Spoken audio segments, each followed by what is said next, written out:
মরু আবহাওয়ার দেশ সৌদি আরবে এবার শুরু হয়েছে ঝড় বৃষ্টি। যদি দ্রুতই এই ঝড় বৃষ্টি না থামে তবে সৌদি আরবের বিভিন্ন অঞ্চলে ভয়াবহ বন্যার সতর্কতা দিয়েছে আবহাওয়া অধিদপ্তর। ঝড় বৃষ্টি এবং বন্যা সৌদি আরবের জন্য মোটেই আমাদের দেশের মতো স্বাভাবিক ঘটনা নয়। মরু আবহাওয়ার দেশ সৌদিতে ঝড় বৃষ্টি বেশ বিরল। তবে গত ২-৩ বছরে অবশ্য বেশ কয়েকবার ঝড় ও ভারী বর্ষণ হয়েছে দেশটিতে, বন্যায়ও তলিয়েছে বেশ কয়েকবার।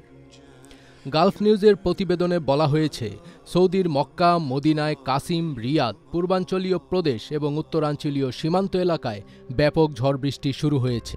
এছাড়া মৃদু থেকে মাঝারি বর্ষণ চলছে হাইল, তাবুক, আল জৌফ এবং দক্ষিণ পশ্চিমাঞ্চলীয় অঞ্চলে। অনেক অঞ্চলে মাঝারি বর্ষণের সঙ্গে চলছে ব্যাপক কুয়াশা। এমসিএনের প্রতিবেদন অনুসারে সৌদির এরকম আবহাওয়া পরিস্থিতির জন্য দায়ী লোহিত সাগরে সৃষ্ট গভীর নিম্নচাপ।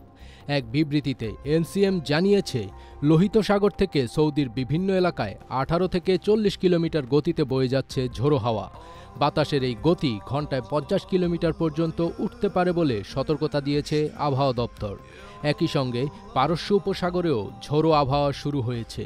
বর্তমানে সেখানে সৌদির দক্ষিণাঞ্চলে 10 থেকে 35 কিলোমিটার বেগে ঝোড়ো হাওয়া বয়ে যাচ্ছে।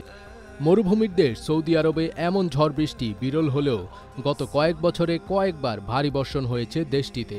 জনগণকে নিরাপদ জায়গায় থাকার এবং আবহাওয়া সতর্কতা মানার পরামর্শ দেওয়া হয়েছে কর্তৃপক্ষের পক্ষ থেকে।